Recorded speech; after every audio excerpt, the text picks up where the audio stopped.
तर जय भीम मित्रांनो, आज आपण चाललेलो आहे पुण्यामध्ये आणि पुण्यामध्ये जाण्यासाठी आपल्याला सिद्धून ते सगळेजण घ्यायला आले होते आणि त्याच्यानंतर परत मग आपण पुण्यामध्ये गेलो आणि 1-2 किलोमीटर अलीकडेच गाड्या लावायला लागत होते. त्याच्यामुळे अलीकडे गाड्याला ना आम्ही सगळे गेलो.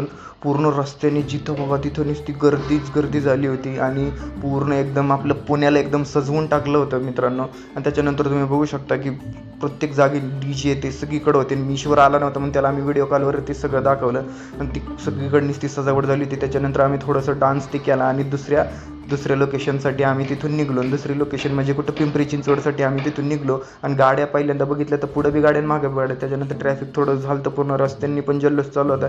त्याच्या आधी थोडंसं काहीतरी खाऊन घेतलं आणि खाऊन घेतल्यानंतर परत मग आम्ही पिंपरी चिंचवडमध्ये गेलो. तो पिंपरी चिंचवडमध्ये तर त्यापेक्षाही जास्त गर्दी होती. त्याच्यामुळं आम्ही थोडं दमलो होतो, थोडं बसलो. त्याच्यानंतर तुम्ही बघू शकता जल्लोष तरी चालूच होता आणि कोणीही दमलं नव्हतं.